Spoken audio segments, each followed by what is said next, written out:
पोखरामा मैले एउटा जिल्लाको जिपुरका प्रमुख हुँदाखेरि मैले लाभारसको विरुद्धको महाअभियान भन्ने चलाएको थिएँ।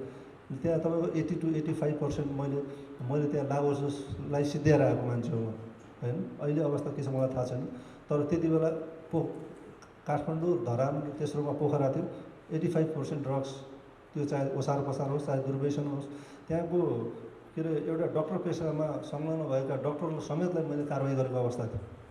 कार्यालय छैन, कार्यालय भवन बनाइदिएछ, टोइलेट छैन, टोइलेट बनाइदिएछ र अन्यत्र निकायमा पनि आज यो 2टा मोटरसाइकल चाहिँ नि हामीले हस्तान्तरण गऱ्यौँ। आज शेरबहादुर र रामचन्द्र भेट्यो अरे भन्ने पहिलो न्युज आउँछ, विडम्बना। हामीलाई त्यो नागरिकलाई त्यो मतलब छैन। किन नागरिकको काम त तपाईँको 5 वर्षमा भोट हालेर तिनीहरूको झगडा छ, हामीलाई के मतलब? नागरिकलाई त शान्ति सुरक्षा चाहिन्छ, नागरिकलाई विकास चाहिन्छ, नागरिकलाई ह्यान्ड टु माउथको चाहिँ नि तपाईँको सवाल छ। यी कुरा चाहिँ नि तपाईँको हाम्रा सम्बन्धित निकायमा बसेका जसले जिम्मा ल्याएको छ उहाँहरू जिम्मेवार भएर इमान्दारिता भएन भने अब आफ्नो मात्रै व्यक्तिगत स्वार्थ परिपूर्ति गर्न लाग्नुभयो भने त अब त्यसको शब्द पनि छैन बोल्ने। जस्तै मैले जिम्मा लिएँ, मेरो नागरिकले कुनै चिज पनि नागरिकमा पाएन भने नैतिकताको आधारमा मैले जिम्मा लिनुपर्छ, मेरो वडा अध्यक्षहरूले लिनुपर्छ। त हामी जिम्मा जाने लिने, त्यसलाई शक्ति दुरुपयोग गरेर हिँड्न थाल्यौँ भने अवश्य तपाईँहरूले एक दिन त्यस्ता मान्छेलाई सडकमा पुर्याउनुहुन्छ।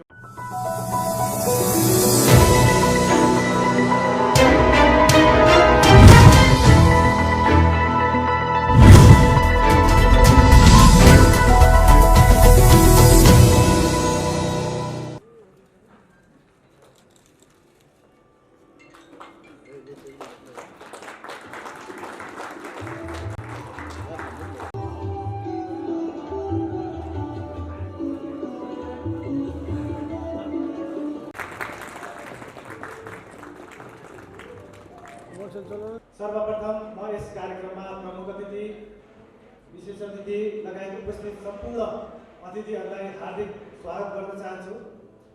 नागार्जुन नगरपालिका सामुदायिक प्रहरी साझेदारी अन्तर्गतको नागार्जुन नगरपालिका यो संयोजनमा तथा हाम्रो आश्रा सुधार केन्द्र चाहिँ हाम्रो नेपाल प्रहरी श्रीमती सङ्घको प्रत्यक्ष सुप्रेक्षणमा सञ्चालित आश्रा सुधार केन्द्रको सपोर्टमा सहकार्यमा चाहिँ हामी यो मानसिक स्वास्थ्य तथा लागु दुर्वस्थितिमा अभिभावकको के भूमिका हुन्छ भन्ने सम्बन्धमा हामी एउटा सम्बन्धित विज्ञहरूबाट आश्रा सुधार केन्द्रका मनोविदहरूबाट चाहिँ अनुशिक्षण कार्यक्रम गर्न गइरहेछु। यसबाट हामीले हाम्रो अनुभवमा के छ भनेपछि विशेष गरी लागु औषध दुर्व्यसनीका आफन्त अभिभावकहरूले प्रहरीमा चाहिँ उनीहरूको बच्चाहरू कारबाहीको दायरामा परिसक्यो अथवा प्रहरीले पक्राउ गरेर ल्याइसकेपछि उनीहरूले चाहिँ आफ्नो बच्चा चाहिँ दुर्व्यसनीमा परेको अथवा उसको चाहिँ स्ट्रेसमा भएको, डिप्रेसनमा गएको, मानसिक स्वास्थ्य अस्वस्थ रहेको भन्ने उनीहरूले त्यति पछि मात्रै भान भएको हामीले चाहिँ काम गर्दाखेरि त्यस्तो अनुभव प्राप्त भएको छ। एकचोटि फेरि म यस कार्यक्रममा उपस्थित हुनुभएका प्रमुख अतिथिज्यू, विशेष अतिथिज्यू लगायत समय निकालेर पाल्नुभएका सम्पूर्ण हाम्रा आमन्त्रित अतिथिज्यूहरूलाई एकपटक फेरि स्वागत गर्दै अहिलेलाई बिदा हुन चाहन्छु। हस्, धन्यवाद। जय नेपाल। लागु औषध सम्बन्धी समसामयिक विषयवस्तुलाई समेटेर समाज सेवाको सुधार कार्यमा सहयोग पुर्याउने उद्देश्यका साथ मानसिक स्वास्थ्य एवं लागु औषध दुर्व्यसनीमा अभिभावकको भूमिका विषय सचेतनामूलक अभिमुखीकरण कार्यक्रम सञ्चालन गर्नुभएकोमा कार्यक्रम आयोजकप्रति मेरो व्यक्तिगत तथा आश्रा सुधार केन्द्रको तर्फबाट विशेष हार्दिक धन्यवाद दिन चाहन्छु। सर्वप्रथम महिला तथा पुरुष लागु औषध प्रयोगकर्ताहरूको उपचार, परामर्श तथा पुनर्स्थापना गर्ने उद्देश्य राखी नेपाल प्रहरी श्रीमती सङ्घको सुपरिवेक्षणमा सञ्चालित आश्रा केन्द्रको परिचयबाट म सुरु गर्न चाहन्छु। विक्रम सम्वत 2054 सालको असार महिनामा काठमाडौँ उपत्यकाभित्र विभिन्न प्रकारका आपराधिक गतिविधिहरू बढ्दै गएको परिस्थितिमा नेपाल प्रहरीले त्यस प्रकारका क्रियाकलापहरू सँग सम्बन्धित भएका 272 जना युवाहरूलाई पक्राउ गरी आवश्यक अनुसन्धान गरी छानबिन गर्दा 111 जना युवाहरू लागु औषध दुर्व्यसनमा फसेको देखियो। उक्त दुर्व्यसनमा फसेका व्यक्तिहरूलाई उपचारात्मक तथा सुधारात्मक उपायबाट असल तथा सभ्य नागरिक बनाउने लक्ष्य लिई नेपाल प्रहरी सङ्गठनको अग्रसरतामा हालको काठमाडौँ महानगरपालिका वडा नम्बर 3 रानीबारीमा मिति 2054 साल असार 1 गतेबाट लागु औषध दुर्व्यसनी सुधार शिविर स्थापना गरी नेपाल प्रहरीले उक्त व्यक्तिलाई 3 महिनासम्म निःशुल्क उपचार प्रदान गरिएको थियो। आपराधिक गतिविधिलाई न्यूनीकरण गर्ने उद्देश्यले स्थापित उक्त शिविरलाई मिति 2054 साल आश्विन 1 गतेबाट नेपाल प्रहरी श्रीमती सङ्घलाई हस्तान्तरण गरी उक्त सङ्घको सुपरिवेक्षणमा सञ्चालन हुँदै आएको बेहोरा जानकारी गराउन चाहन्छु। समयको आगमनसँगै उक्त शिविरको नाम केही परिवर्तन गरी आश्रा सुधार केन्द्र नामक एक मुनाफारहित गैर सरकारी संस्थाको रूपमा मिति 2055 साल माघ 19 गते संस्था दर्ता गरी 2069 श्रावण 11 गतेबाट गृह मन्त्रालयमा सूचीकृत तथा आबद्ध समेत भई सेवा सञ्चालन हुँदै आइरहेको बेहोरा जानकारी गराउन चाहन्छु। हामीले चाहिँ भन्नुपर्दा काठमाडौँमा कुनै पनि जघन्य प्रकृतिको कुनै पनि अपराध नभएको अवस्था छ। यो तपाईँहरूलाई म एउटा जानकारी के गराउन चाहन्छु भने अहिले काठमाडौँको शान्ति सुरक्षाको अवस्था सामान्य रहेको छ। तपाईँले आफू रातिको अवस्था होस् जुनसुकै अवस्थामा पनि म सुरक्षित छु भन्ने महसुस गर्ने हिसाबले हामीले राउन्ड द क्लक 24 आवर्स हामीले चाहिँ प्रहरी परिचालन गरेका छौँ र तपाईँलाई म जानकारी गराउन चाहन्छु। र हामी 24 घन्टा अहोरात्र खटेर हामीले चाहिँ शान्ति सुरक्षाको प्रत्याभूति दिने हिसाबले हामीले चाहिँ काम गरिरहेको अवस्था छ। र यसका साथसाथै अहिलेको अपराधको स्थितिको बारेमा भन्नुपर्दा विभिन्न विकृतिबाट सिर्जित अपराध, मैले सबै ठाउँमा यो कुरोहरू भन्ने गर्छु, ठुलो जघन्य अपराध केही पनि छैन र विभिन्न विकृतिका कारण मैले यो अन्य ठाउँहरूमा पनि प्रस्तुत गर्छु। र यो खास गरी अब लागु औषध दुर्व्यसनमा कुनै व्यक्ति फसेको छ, उसले फेरि अर्को त्यो फेरि पुनः दुर्व्यसनमा फस्नको लागि उसले अर्को एउटा अपराध गर्छ अथवा कुनै ठुलो घटना घटाउँछ, एउटा विकृतिमा ऊ इन्भल्भ छ र त्यसबाट एउटा अपराध चाहिँ ठुलो अपराधको रूपमा भएको अवस्था छ। भन्नुपर्दा अन्य रिजन पनि छन्, अन्य कारणहरू पनि छन्, तर विकृतिका कारण सृजित अपराधहरू त्यो अवस्था हो। त्यही भएर हामीले सोसाइटीमा यो विभिन्न विकृतिलाई कसरी न्यूनीकरण गर्न सक्छौँ भन्ने सन्दर्भमा महानगरीय प्रहरी परिषद मातहतमा हामीले समुदाय प्रहरी साझेदारी कार्यक्रम अन्तर्गत व्यापक रूपमा हामीले चाहिँ कार्यक्रममा ल्याएका छौँ र हामीले यो 12 बुँदे एउटा चाहिँ 12 बुँदे एउटा कार्ययोजना चाहिँ हामीले तयार पारेर कुन कुन सेक्टरमा कुन समस्याहरू छन् र कसरी त्यसलाई चाहिँ हामीले हिट गर्ने, त्यो न्यूनीकरण कसरी गर्ने र स्थानीय जनप्रतिनिधि नगरपालिकासँग पनि हामीले चाहिँ सहकार्य गरेर कसरी अगाडि बढ्ने भन्ने त्यो कन्सेप्टमा हामी व्यापक रूपमा पिपुल बेस्ड पुलिसिङ कसरी गर्ने र त्यहाँ भएका व्यक्ति र विसङ्गतिलाई कसरी न्यूनीकरण गर्ने भन्ने सन्दर्भमा के अरे महानगरीय प्रहरी परिषद चाहिँ एकदमै फोकस्ड भएर लागेको बेहोरा म जानकारी गराउन चाहन्छु। खास गरी अब अघि आश्रा सुधार केन्द्रबाट जुन आउनुभएका म्याडमले जुन कुराहरू राख्नुभयो, वास्तवमा उहाँहरूको पनि ठुलो योगदान रहेको छ। एउटा प्रहरी महिला सङ्घको एउटा श्रीमती सङ्घको भूमिका उहाँहरूले एउटा चाहिँ समुदायमा हुने विभिन्न समस्यालाई, चाहे त्यो विपद व्यवस्थापनमा उद्धारको कार्यक्रममा होस् र कुनै पनि त्यस्ता ठाउँमा के अरे एउटा सोसल वर्क गरेर हामीले कुनै त्यस्ता व्यक्तिहरूलाई होइन कसरी के अरे राहत दिन सकिन्छ, कसरी हामीले चाहिँ एउटा चाहिँ सपोर्टिभ रोल प्ले गर्न सकिन्छ भनेर यो के अरे नेपाल प्रहरी श्रीमती सङ्घका सम्पूर्ण पदाधिकारीज्यूहरूले विगतका वर्षहरूदेखि अनवरत रूपमा उहाँहरूले चाहिँ लामो समयदेखि यो सेवा प्रदान गर्दै आइराख्नु भएको छ र उहाँहरूले जुन यो सहकार्य गरेर के अरे महानगरीय प्रहरी वित्त स्वयम्भू र नगरपालिका के अरे नागार्जुन र विभिन्न के अरे वडा ज्यूसँग सहकार्य गरेर विभिन्न हाम्रो समुदाय साझेदारीका जति पनि समितिहरूसँग सहकार्य गरेर जुन यो कार्यक्रम राख्नु भएको छ यसको वास्तवमा ठुलो महत्त्व छ। त्यही भएर हामीले यी सम्पूर्ण कार्यक्रमलाई जनतामा लग्ने, पिपुलमा लग्ने, उहाँहरूलाई जानकारी गराउने, अवेरनेस गराउने र उहाँहरूलाई पनि आफू सजग भएर आफ्नो भूमिका के हो त्यो निर्वाह गर्न लाउने भन्ने एउटा चाहिँ सेन्सिटाइजेसन गरेर अनि व्यापक रूपमा चाहिँ यो कार्यक्रमलाई अगाडि बढाउने भन्ने सन्दर्भमा हामी गरिरहेका छौँ। अहिले सोसाइटीमा खास के छ भने समस्या हाम्रो घरमा छ, हाम्रो अरू ठाउँमा छैन, हामीमा छ।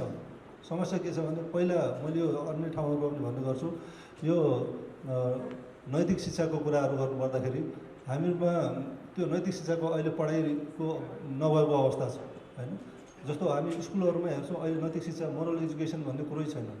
एउटा नैतिकवान व्यक्तिकोलाई एउटा बनाउनको लागि हामीले त्यो कुरो आफ्नो घरबाट सुरुवात गर्नुपर्छ। आफ्नो बालबालिकालाई हामीले कस्तो किसिमको शिक्षा दिइरहेछौँ र स्कुल र कलेजहरूमा उसले कस्तो किसिमको शिक्षा पाइरहेको छ त्यो पार्टमा एउटा प्यारेन्ट्सले, एउटा अभिभावकले खेल्नुपर्ने भूमिका के हो भन्ने पार्टमा हामीले सोच्नु जरुरी छ। त्यो उसलाई समय दिने कुराहरूदेखि लिएर होइन, उसको चाहिँ पालन पोषण अध्यापनमा हामीले दिनुपर्ने समयदेखि लिएर होइन, ऊ कुन ठाउँमा कुन गतिविधिमा संलग्न छ, समय घर फर्केको छैन, यी सामान्य कुरा हुन्। तर यसले ठुलो एउटा के अरे भूमिका खेल्छ। त्यो पार्टबाट हामी वञ्चित भइरहेका छौँ र हामी आफ्नो भूमिका बिर्सिरहेको अवस्था छ। त्यही भएर एउटा जिम्मेवार अभिभावक, एउटा जिम्मेवार नागरिकको भूमिका के हो र मैले कसरी यो आफ्नो भूमिका निर्वाह गर्नुपर्ने एकदमै प्र्याक्टिकल कुरो मैले यहाँलाई जानकारी गराएँ। यो पार्टमा हामी सबै जिम्मेवार हुनु जरुरी छ। त्यो साइबर रिलेटेड कुराहरू हामी अपराधहरू हामी हेर्छौँ। त्यही भएर कहिले पनि हामी भिडियो बनाएर त्यो हामी स्मार्टफोनमा कहिले पनि नराखौँ। यो सुझाव म सबैलाई दिन चाहन्छु। त्यो कहिले फोन हराउँछ अथवा त्यहाँ भएका त्यस्ता कुराहरू चाहिँ भोलि एक्सपोज हुन्छन्, त्यसले समस्या ल्याउँछ। अनि आफ्नो एकाउन्टको प्राइभेसी मेन्टेन गर्ने होइन, त्यो भएपछि के हुन्छ भने साइबरसँग रिलेटेड कुराहरू चाहिँ एक्सपोज हुन पाउँदैन। हामी सजग हुन जरुरी छ। हामीले सबैको हातमा स्मार्टफोन देख्छौँ तर त्योसँग त्यसको सेक्युरिटीको सेफ्टीको पार्टमा हामी सोच्दैनौँ। यो कुरामा चाहिँ हामीले ध्यान दिनुको लागि म सबैमा अनुरोध गर्न चाहन्छु।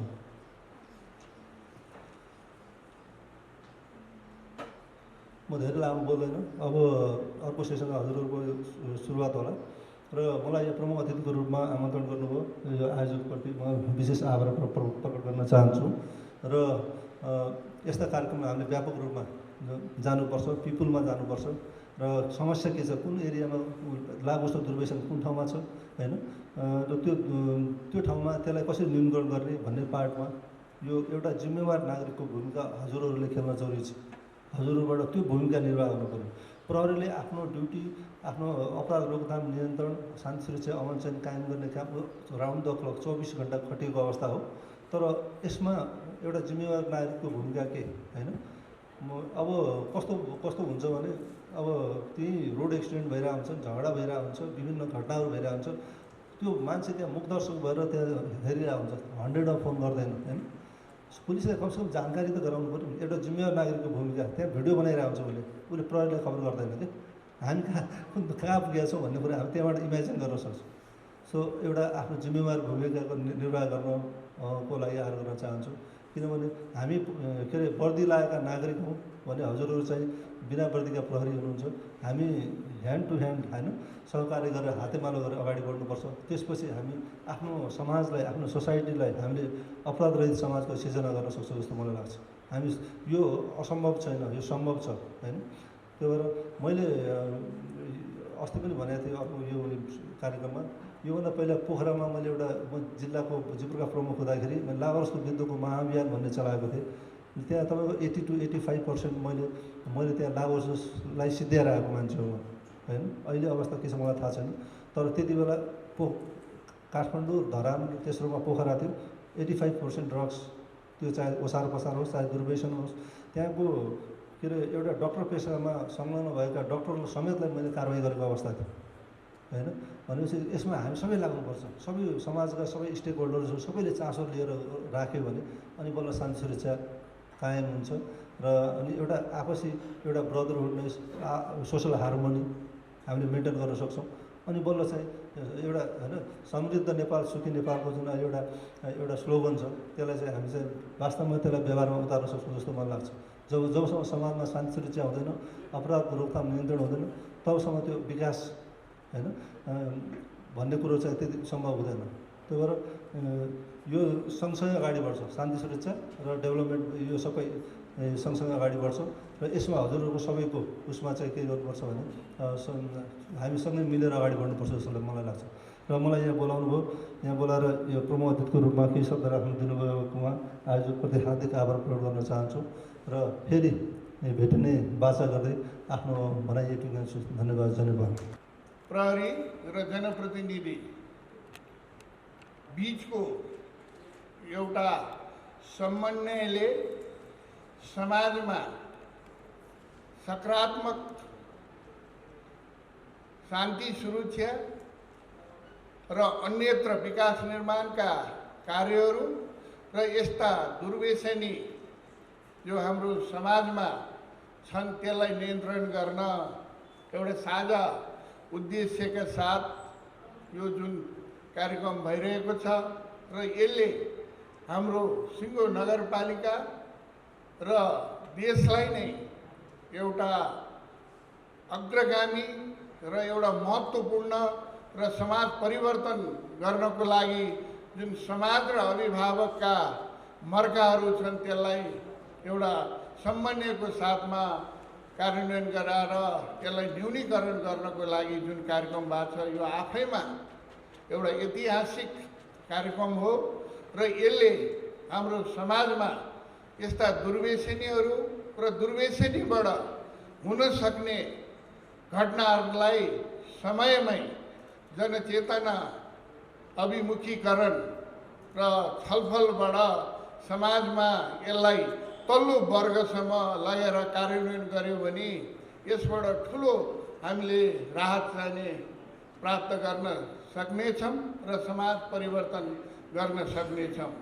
र विशेष गरेर प्रहरी साझेदारी जुन अहिले एउटा समुदायमा प्रहरीहरू कसरी तपाईँको चाहिँ तल्लो निकायसम्म जाने वातावरण र प्रहरीलाई हेर्ने दृष्टिकोण समाजको एउटा परिवर्तन रूपमा आइरहेको र त्यसलाई नेपाल सरकार, स्थानीय सरकार र नागरजुङ नगरपालिका भित्र भएका प्रहरी सङ्गठनको संयोजनमा यो नागरजुङ नगरपालिकाले यो सम्झौता नेपालभरि लागू हुनु गर्दाखेरि पहिलो यो साझेदारी कार्यक्रम एमआईमा हस्तान्तरण गर्ने यही नागरजुङ नगरपालिका भएको पनि यहाँहरूलाई म जानकारी गराउँछु। र यो नागरजुङ नगरपालिकाले यसलाई कार्यान्वयन गरिसकेपछि यसको साङ्गठनिक जुन तपाईँको यो कार्यक्रम देशव्यापी रूपमा सबै स्थानीय निकायहरूमा गएर यसबाट प्राप्त भएको उपलब्धिले हाम्रो देशको शान्ति सुरक्षालाई, हाम्रो प्रहरी सङ्गठनलाई र आम नागरिकहरूलाई एउटा हाम्रो प्रहरी दक्षिण एसियामै एउटा सबल सङ्गठन हो भन्ने यसबाट चाहिँ नि सूचना प्रवाह भएर सबै जनसमुदायमा उहाँहरूप्रति सकारात्मक सोच विकास भएर आज धेरै ठाउँमा प्रहरीसँग समन्वय गरेर जनताका लाई परेका यस्ता तपाईँको चाहिँ के अरे समय समयमा सङ्गठित अपराधिक र तपाईँको यो टोले गुन्डाहरू र तपाईँको जनतालाई दुःख दिने समूहलाई नियन्त्रण गर्नको लागि साझा कार्यक्रमबाट तपाईँको यो नियन्त्रण भइरहेको छ। त्यसमा हाम्रो एसपी साहबले अघि नै कुन कुन कुराबाट यस्ता आपराधिक घटनाहरू हुन सक्छन् त्यसलाई प्रहरी र समुदाय र जनप्रतिनिधिबाट यसलाई व्यवस्थापन र न्यूनीकरण गरेर एउटा कानुनी दायरामा ल्याउनुपर्छ भन्ने मूल्य मान्यताका साथ हामी आम नागरिकको पनि त्यही कर्तव्य र जनप्रतिनिधिको पनि त्यही कर्तव्य र उहाँहरू एउटा उर्दी लाएको प्रहरी हुनुहुन्छ भने हामी उर्दी नलाएको एउटा नागरिक सचेत नागरिक जो चाहिँ नि तपाईँको हामी छौँ। यसले समाज परिवर्तन गरेर सिङ्गो हाम्रो यो सङ्गठन र देशमा शान्ति सुरक्षाको एउटा नागरिकले प्राप्त पाओस् भन्ने चाहना अनुसार हामीले यो कार्य हामीले अगाडि बढाइरहेका छौँ र विशेष गरेर प्रहरी सङ्गठनले अहिले मैले अस्ति भर्खर एउटा पढेँ राष्ट्र बैङ्कको महानिर्देशकले आमाको सम्पत्ति हडेर ज्येष्ठ नागरिक जो उहाँ उच्च पदमा ओहदामा हुनुहुन्छ त हामीले के सोचेका थियौँ भने राष्ट्र बैङ्क जस्तो उच्च पदमा भएको महानिर्देशकको एउटा कत्रो उहाँको चाहिँ नि सर्कल होला त्यसले एउटा ज्येष्ठ नागरिक आमाले जुन दुःख पाएर उहाँलाई परेको मर्काको प्रहरीले कारवाही गर्दैन कि भन्ने हामीमा ठुलो चासो थियो। म जस्तो एउटा नागरिकले पनि सूक्ष्म तरिकाले मैले हेरिरहेको थिएँ। तर काठमाडौँ परिषदका एसपी उहाँलाई चाहिँ नि एसएससी साहब मलाई एउटा मैले पढेको थिएँ दिल्लीमा किरण बेदी चाहिँ नि एउटा लेडी आइजिपी हुनुहुन्थ्यो। जो उहाँ महिला आइजिपी हुनुहुन्थ्यो उहाँ निस्किएपछि अपराधीहरू भाग्दथे र त्यहाँका जनताले न्यायिक चाहिँ नि तपाईँको चाहिँ नि ऊ पाउँथ्यो। हाम्रो एसपी साहबलाई पनि काठमाडौँमा दबङ एसपी साहब अशोक सिंह भनेर सबै जनताले उहाँको जुङ्गा देख्दै डराउँछन् सबै के अरे अशोक सिंहको। त्यस कारणले उहाँले अहिले यो यत्रो राजनीतिक मुभमेन्ट अस्ति सर्वोच्चदेखि लिएर राजनीतिक दलका चाहिँ नि धेरै समस्याहरू थिए त्यसलाई पनि कहीँ लाठीचार्ज पनि नभई कसैलाई केही नभइकन यस्तो सबल तरिकाले शान्ति सुरक्षा दिएर जनताका बोल्न पाउने नागरिकका अधिकारहरूलाई सहज तरिकाले चाहिँ नि समन्वय गरेर आज तपाईँको पिस र शान्तिमय हाम्रो राजधानी छ।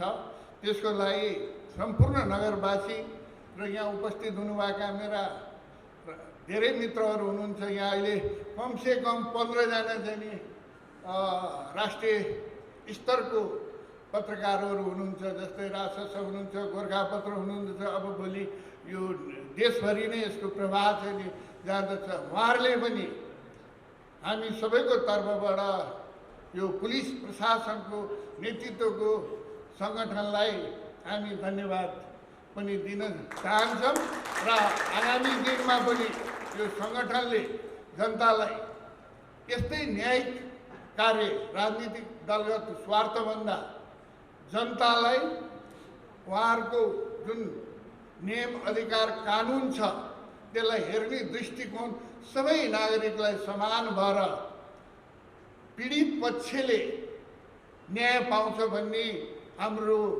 जनसमुदायको मनमा राख्न प्रहरीले कार्य गरेर चाहिँ नि न्यायिक दिन सक्यो भने यो सङ्गठनप्रति हाम्रो अधाक र विश्वास र आस्था रहनेछ र प्रहरीहरू पनि हाम्रो जुन अहिलेको वस्तुस्थिति अनुसार विश्व सामु एउटा प्राविधिक नयाँ नयाँ घटनाहरू, नयाँ नयाँ टेक्नोलोजीहरू, नयाँ नयाँ आपराधिक प्रविधिहरू छ, त्यसलाई सङ्गठनले थोरै सीमित स्रोत र साधनका बीच पनि नेपाल प्रहरी सङ्गठनले हामीलाई एउटा नागरिकलाई, एउटा असल नागरिकलाई जुन अनुभूति दिइरहेछ हामी खुसी छौँ। अझ कहिलेकाहीँ प्रहरीप्रति पनि टिका टिप्पणी नभएका होइन र एउटाले गर्दाखेरि त्यो सबै ठाउँमा प्रहरी मात्र होइन राजनीतिकमा पनि हामी समूहमा पनि छ, त्यसलाई क्रमबद्ध रूपमा हामीले सबैले हाम्रो मनस्थिति हामीले नागरिकले यो गर्नुपर्छ भन्ने भावनाबाट एक कदम माथि उठेर हामी सबै समाजका व्यक्तित्वहरू समाज परिवर्तन र समाजलाई राम्रो दिशामा लानु हुनुपर्छ भन्ने सहकार्यका साथ हामी सबै मिलेर अगाडि बढ्यौँ भने अवश्य पनि हाम्रो सबै विकास निर्माणकादेखि लिएर यस्ता तपाईँको गतिविधिहरू पनि नियन्त्रण हुनेछन् र प्रहरीलाई हाम्रो नागरिक नगरपालिकाको हामी निर्वाचित भएर आइसकेपछि प्रहरीलाई हेर्ने दृष्टिकोणमा आकाश जमिन तपाईँको चाहिँ हामीमा परिवर्तन छ। त्यसकै राज्य भूमि अनुसार हामीले महानगरमा भए पनि हामीले हेऱ्यौँ, अब हामी राजनीतिक कर्मी हो, कुन बेला चाहिँ नि तपाईँको जेल जानुपर्छ हामीलाई थाहा छैन, तर हामी नै त्यहाँ गएर बस्ने ठाउँमा प्रहरी मात्रै होइन हामीलाई पनि भोलि चाहिन्छ। म तपाईँको जनआन्दोलनमा 19 दिन थुन्ने, अब टोयलेट पनि छैन, खानेपानी पनि छैन, बस्ने नै छैन र त्यहाँको त्यो प्रहरीको बिजोग हेरेँ मैले। बिहानैदेखि गनाउने मोजा र जुत्ता लाछ होइन, अनि ड्युटी बाछ, खाना पनि छैन, अनि कसरी चाहिँ नि त्यसबाट चाहिँ नि राम्रो प्रतिफल पाउने। त्यही भएर म तपाईँको चाहिँ नि मेयर भएर आइसकेपछि प्रहरी एकदम चुस्त दुस्त र फिजिकली र मेन्टली चाहिँ नि तपाईँको चाहिँ नि सक्षम भयो भने त्यसले कार्य गर्न सक्छ। त्यसको लागि के चाहिन्छ त आधारभूत आवश्यकता भने पहिलो खानेपानी हो।